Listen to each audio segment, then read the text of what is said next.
عمران خان صاحب نے جب دھرنا دیا تو ایاز صادق صاحب نے اس قسم کی باتیں بھی کی کہ وہ عمران خان ان کے دوست رہے، تو شاید کھیل کے دوران انہیں ہاکی بھی لگ گئی تھی اور اس لیے عمران خان اس ہاکی کا بدلہ لے رہے ہیں. یعنی اس قسم کے بچگانہ بیانات جو ہیں وہ سردار ایاز صادق صاحب کی طرف سے سامنے آتے رہے.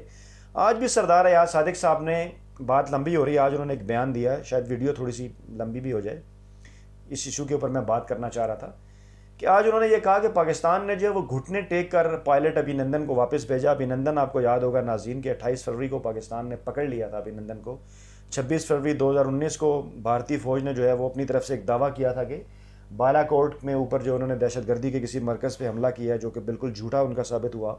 حقیقت کے اندر ایسا کچھ نہیں تھا. ابھینندن کو پاکستان نے پکڑ لیا. ملبہ ایک جہاز کا پاکستان میں گرا، بیچ میں سے جو 2 مگ طیارے پاکستان نے گرائے، ایک کا پائلٹ ابھینندن تھا، اس کو پکڑ لیا اور پھر پاکستان نے بڑے دل کا مظاہرہ کرتے ہوئے اس کو چھوڑ دیا اور بھارت کے حوالے کر دیا. اور عالمی سطح کے اوپر بھی پاکستان کی پذیرائی ہوئی اور عمران خان کی حکومت اس وقت، کیونکہ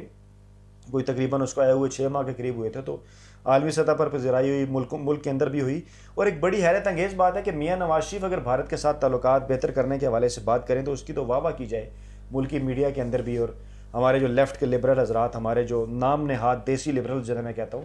وہ نواز شریف کی بڑی تعریفیں کریں، اور جب عمران خان کی طرف سے کوئی اس قسم کا پازیٹیو سٹیپ لیا جائے تو اس کو پھر تنقید کا نشانہ بنایا جائے. خاصی حیرت انگیز بات ہے. اور پھر اسپیکر ایاز صادق صاحب سے یہ پوچھنا بھی بنتا ہے کہ اگر اس قسم کی کوئی بات کسی ایسی میٹنگ کے نتیجے میں ہوئی، وہ تو بالکل ایک سرکاری راز ہے، اور آپ اس کو اس طرح سے اسمبلی کے فلور کے اوپر آپ وہ بیان فرما رہے ہیں کہ شاید جس طرح سے آپ پاکستان تحریک انصاف سے کو بدلہ لے رہے ہیں، آپ پاکستان تحریک انصاف سے بدلہ لے رہے ہیں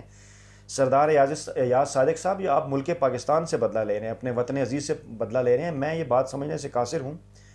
اور خواجہ آصف صاحب نے بھی یہی الزام لگایا. انہوں نے کہا جی کہ کلبھوشن جادیو کی رہائی کے لیے بھی اب پاکستان جو ہے وہ کوششیں کر رہے ہیں. حالانکہ آپ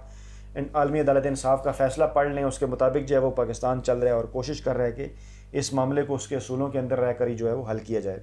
اور دوسری طرف میاں نواز شریف صاحب کی کبھی ایک سٹیٹمنٹ ان کے اپنے دور میں بھی کلبھوشن جادیو کے حوالے سے سامنے نہیں آئی.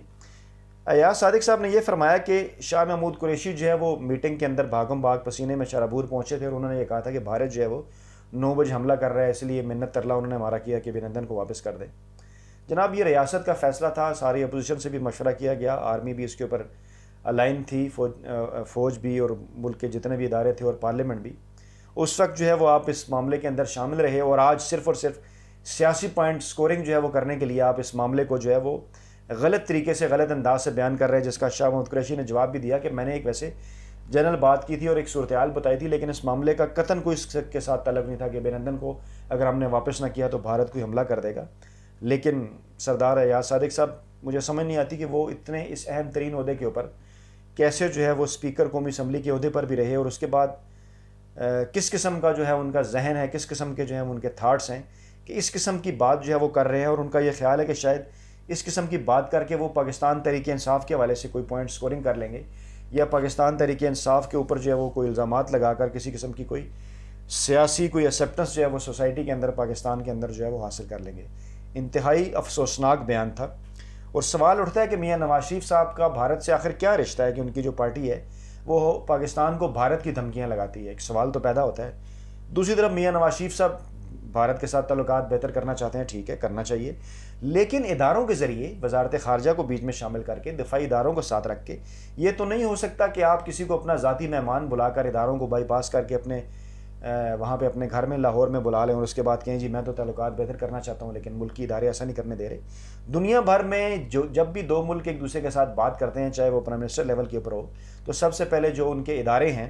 جو وزارت خارجہ ہے، اس کے ذریعے جو ہیں وہ رابطے ہوتے ہیں، ان کو آگے کیا جاتا ہے. اس سے ان اداروں کی عزت بھی ہوتی ہے اور ان اداروں کو بات کرنے کا موقع بھی ملتا ہے دوسرے اداروں کے ساتھ. اور دوسرے ممالک یہ سمجھتے ہیں کہ اس ملک کے اندر کوئی کسی بادشاہ کی حکومت نہیں ہے، بلکہ جب ہم ان کے ساتھ تعلقات کے حوالے سے بات کریں گے تو پہلے ہمیں ان اداروں سے بات کرنا پڑے گا جس کے اندر پاکستانی وزارت خارجہ ہے، جس کے اندر پاکستان کے دفاع کے ادارے ہیں. تو یہ جو تمام تر چیزیں ہیں یہ سامنے رکھنا نہایت ضروری ہے، اور ان چیزوں کو دیکھ کر ہی جو ہے وہ دونوں ملکوں کے درمیان جو تعلقات ہیں وہ طے پاتے ہیں. تو ناظرین، ایاز صادق کے اس بیان کے اوپر ایک دفعہ پھر افسوس کا اظہار کرتے ہوئے میں یہ کہوں گا کہ مسلم لیگ نواز کو کم از کم جو پاکستان کے خارجہ امور اور جو دفاعی معاملات ہیں اس کے اوپر تحریک انصاف کی مخاصمت میں اس حد تک نہیں چلا جانا چاہیے کہ آپ ملکی اداروں کو جو ہے وہ سٹیک پہ لگا دیں، ملکی پالیسی کو سٹیک پہ لگا دیں.